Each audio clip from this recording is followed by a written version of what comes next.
Good morning class. आज का topic है factor affecting solubility of solid in liquid. इसका फर्स्ट फैक्टर हम लोग अपने प्रीवियस लेक्चर में पढ़ चुके हैं। यहाँ हम सेकेंड फैक्टर की बात करेंगे। ठीक है, नाउ सेकेंड फैक्टर हमारा क्या है? टेम्परेचर। अगर मैं पूछूं कि टेम्परेचर इंक्रीज करने पे क्या सॉल्युबिलिटी इंक्रीज होगी, तो सबका आंसर यही होगा, यस सॉल्युबिलिटी इंक्रीज होती है। लेकिन क्या ऐसा रियल में होता है? आइए हम इस वीडियो के थ्रू इसको जानने की कोशिश करते हैं। मान लो हमने एक कंटेनर लिया और उसमें हमने 100 ग्राम वाटर डाला, और उस कंटेनर में अब हम क्या कर रहे हैं? 10 ग्राम हम क्या रहे हैं? एक्स वाई सोल्यूट इसमें डाल रहे हैं। ये 10 ग्राम जो हमारा सोल्यूट है, ये पूरी तरह से इसमें डिज़ोल्व हो जाएगा और हमें एक सैचुरेटेड सोल्यूशन मिलेगा। ठीक है, हम बात किसके रिस्पेक्ट में कर रहे हैं? हम बात कर रहे हैं with respect to gram.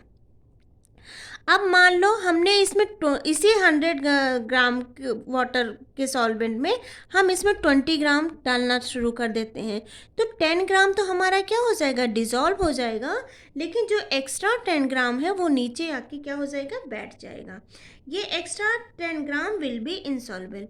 Now मेरा क्वेश्चन आपसे ये है कि अगर मुझे ये 10 ग्राम को हमें डिज़ोल्व करना है तो मैं क्या करूँ? तो सबके मेरे दिमाग में यही आएगा कि मैं यहाँ एक बर्नर ला के फिट करूँ, इसको गर्म कर दूँगी, तो ये अपने आप इसको जैसे ही टेम्परेचर इंक्रीज होगा, ये एक्स्ट्रा जो 10 ग्राम यहाँ पे नीचे बैठा हुआ है ये डिज़ोल्व होना शुरू हो जाएगा। तो ऐसे सोल्यूशन को हम क्या बोलते हैं? Super saturated solution. ये मेटा स्टेबल स्टेट होती है। क्या हर बार ऐसा होगा? नहीं। तो आइए इसको समझते हैं कि हर बार ऐसा क्यों नहीं होगा। तो ऐसा ना होने का सबसे बड़ा कारण है कि आप जब सॉल्युबिलिटी की बात करते हो तो लेटेस्ट से हम स्पेशली बात कर रहे हैं आयनिक सॉलिड की। तो सपोज करो मेरे पास एक आयनिक सॉलिड है, ठीक है, और वो क्या है? आपका कैल्शियम कार्बोनेट। जब आप कैल्शियम कार्बोनेट को अंदर डालते हो तो सबसे पहले ये जो कैल्शियम कार्बोनेट है, ये क्या है? आपका क्रिस्टल है, और वो पानी में अंदर जाएगा। तो ये जो मेरा कैल्शियम कार्बोनेट है, ये मेरे वाटर के को तोड़ने की कोशिश करेगा। ठीक है, तो अब जैसे ही कैल्शियम कार्बोनेट को हमने इसके अंदर डाला, तो ये जो कैल्शियम कार्बोनेट है, मेरा वाटर इस कैल्शियम कार्बोनेट के क्रिस्टल को तोड़ने की कोशिश करेगा। तो तोड़ने के लिए जो एनर्जी सप्लाई करनी पड़ती है, उस एनर्जी को कहा जाता है लैटिस एनर्जी। ओके, यहाँ पे कैल्शियम कार्बोनेट है। कैल्शियम कार्बोनेट देखिए आपका किस किस पार्ट में होता है? आपका Ca2+ और CO3 2-। ठीक है, लेकिन जैसे हम कैल्शियम कार्बोनेट को वाटर में डालते हैं, ये जो वाटर मॉलिक्यूल होता है, ये इसके क्रिस्टल को तोड़ने की कोशिश करता है। तो इसके क्रिस्टल को तोड़ने में जो एनर्जी सप्लाई करनी पड़ती है, उसी को हम बोलते हैं लैटिस एनर्जी। ओके, तो जैसे ही मेरा ये Ca2+ टूटेगा, मेरा वाटर क्या करेगा? आके उसके सराउंडिंग उसको सराउंड कर लेगा। मतलब ये वाटर मॉलिक्यूल इसके सराउंडिंग आके अटैच हो जाएगा। यहाँ पे O- आएगा और ये आपका H+H+ होगा। H+H+O-, H+H+O-, H+H+O-। इसको बोलते हैं हम हाइड्रेशन प्रोसेस। ओके, ठीक है, तो ये जो प्रोसेस होगा, यहाँ से Ca2+ को वाटर मॉलिक्यूल सराउंड कर लेंगे। This will be called as hydration. Whenever hydration take place, energy will release। तो मैं यूँ कह सकती हूँ कि breaking of crystal lattice energy always positive। The reason is this, वहाँ एनर्जी क्या हो रही है? एब्जॉर्व की जाती है। तो लैटिस और हाइड्रेशन एनर्जी ऑलवेज क्या होते हैं? Release. Always remember, whenever energy is absorb, हम उसको हमेशा किस में लिखेंगे? पॉजिटिव में लिखेंगे। ठीक है, and whenever energy is released, हम उसको किस में लिखेंगे? नेगेटिव में लिखेंगे। या मैं इसको ऐसे कह सकती हूँ कि मान लो मेरे पास कैल्शियम कार्बोनेट के क्रिस्टल को तोड़ने के लिए आपको सिर्फ 10 जूल क्या लगाना पड़ रहा है? 10 जूल की एनर्जी लगाना पड़ रहा है। और जब उसका हाइड्रेशन हुआ, ठीक है, तो वो कितना हो गया? आपका 40 जूल का एनर्जी रिलीज हुआ। ठीक है, तो इनडायरेक्टली अगर आप देखो तो 10 जूल आपने खर्च किया और 40 जूल क्या हुआ, रिलीज हुआ। तो इनडायरेक्टली अगर आप देखो तो 30 जूल की एनर्जी क्या हो रही है, प्रोड्यूस हो रही है। तो जब 30 जूल की एनर्जी प्रोड्यूस हो रही है तो हमारा सोल्यूशन क्या हो रहा है, गर्म हो रहा है। यानी मैं इसको इस तरीके से लिखूंगी कि मेरा ये जो कैल्शियम कार्बोनेट है ये 10 जूल की एनर्जी, सोल्यूट की जो एनर्जी है वो क्या है, 10 जूल की है। और हाइड्रेशन के बाद जो वाटर मॉलिक्यूल इसको आके हाइड्रेट कर लेने, इसकी एनर्जी कितनी हो जा रही है, 10 जूल की, 40 जूल की सॉल्वेंट की, ठीक है। फिर हमें यहाँ पे क्या मिल रहा है, कैल्शियम कार्बोनेट और वाटर, तो यहाँ पे हमें हीट और 30 जूल की एनर्जी क्या हो रही है, प्रोड्यूस हो रही है।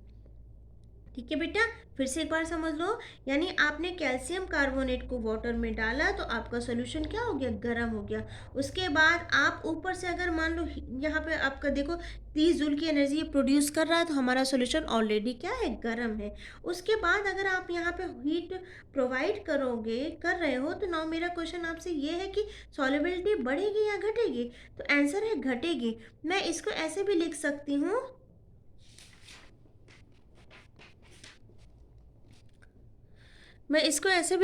हूँ, कि सिंस मेरा जो एक्सोथर्मिक रिएक्शन है वो किस में हो जाएगा, नेगेटिव में। मतलब मैं क्या क्या बोल सकती हूँ कि जैसे जैसे आपकी सॉल्युबिलिटी डिक्रीज होगी, with increase the, now let us take example of potassium nitrate. ठीक है, मान लेते हैं कि पोटेशियम नाइट्रेट के क्रिस्टल को तोड़ने के लिए आपने 40 जूल का हीट सप्लाई करना पड़ रहा है आपको। अच्छा उसका मेरा जो क्रिस्टल टूटेगा वो किस में टूटेगा, K+ और NO3- में। ठीक है, अब जैसे ही ये K+ में टूटेगा ढेर सारे वाटर मॉलिक्यूल इसको क्या करेंगे, सराउंड कर लेंगे। ठीक है, तो इसको बोलते हैं, क्या बोलते हैं, हाइड्रेशन। ठीक है, फिर क्या होगा, अच्छा अगर जब इसका हाइड्रेशन हो जाएगा तो सिर्फ 10 जूल की एनर्जी रिलीज होगी, मतलब उसका हाइड्रेशन बहुत कम होता है। तो ऐसे कंपाउंड जिसका हाइड्रेशन कम होता है तो वहाँ पर एनर्जी बहुत कम रिलीज होती है। तो ऐसे कंपाउंड पे जहाँ 30 जूल की एनर्जी एब्जॉर्ब हुई है और सिर्फ 10 जूल की एनर्जी निकली है। अब आप खुद सोचो कि तुम अगर नाइट्रेट को अंदर डालते हो और अंदर डालने पर सब कुछ करने के बाद वो 30 जूल की एनर्जी चाहिए और आप नीचे से बर्नर लगा देते हो तो ऑब्वियस सी बात है कि इनडायरेक्टली एनर्जी आप क्या कर रहे हो, दे रहे हो। सिंपल सा फंडा है, अगर मुझे डिजॉल्व होना है और मुझे एनर्जी चाहिए तो तुम पानी को गर्म कर दो। पानी को गर्म करने पे मैं आसानी से क्या हो जाऊंगी, डिजॉल्व हो जाऊंगी। मैं पानी से क्या कर रही हूँ, एनर्जी लूंगी और मैं डिजॉल्व होते जाऊंगी। पर सपोज मैं पानी में जा रही हूँ और मैं एनर्जी रिलीज कर रही हूँ और तुम पानी को गर्म करते जा रहे हो, तो मेरी जो एनर्जी रिलीज हो रही है वो कहाँ जाएगी। तो always remember, for an exothermic reaction to produce forward, मतलब फॉर एक्सोथर्मिक रिएक्शन बाहर का टेम्परेचर कम होना चाहिए, और अगर एंडोथर्मिक प्रोसेस है मतलब मुझे हीट एब्जॉर्ब करके आगे जाना है तो बाहर का टेम्परेचर क्या होना चाहिए, ज़्यादा, so that I can absorb heat. तो इस रिएक्शन को मैं कैसे लिखूंगी, आपका क्या हो जाएगा, solute plus solvent plus heat, और क्या हो जाएगा आपका सोल्यूशन।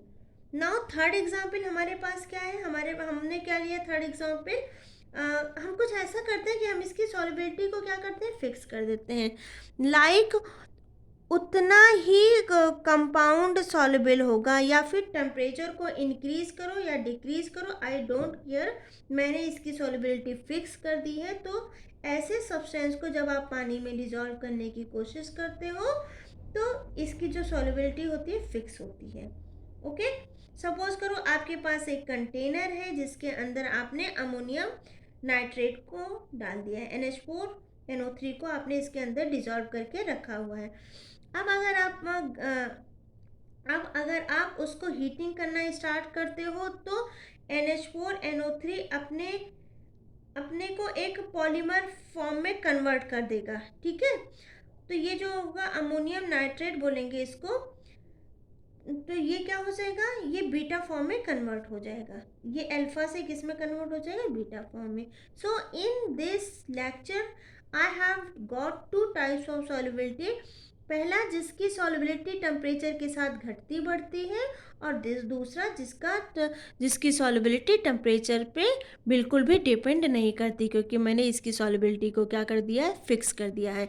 इस पोटेशियम नाइट्रेट वाले एग्जाम्पल्स में और आपके कैल्शियम कार्बोनेट एग्जाम्पल वाले एग्जाम्पल में हमने क्या किया है, हमने हमारा यहाँ पे सॉल्युबिलिटी घट बढ़ रही है बिहाफ ऑफ टेम्परेचर के बिहाफ पे हमारी सॉल्युबिलिटी घट भी रही है और बढ़ भी रही है। लेकिन यहाँ पे मैंने सॉल्युबिलिटी फिक्स कर दी है। तो हमने यहाँ पे दो तरह की सॉल्युबिलिटी पढ़ी, एक ऐसी सॉल्युबिलिटी जिसका टेम्परेचर से कोई लेना देना नहीं है, और एक ऐसी सॉल्युबिलिटी जो टेम्परेचर के साथ घटती या फिर बढ़ती है। आई होप आपको ये लेक्चर समझ में आया होगा। Thank you.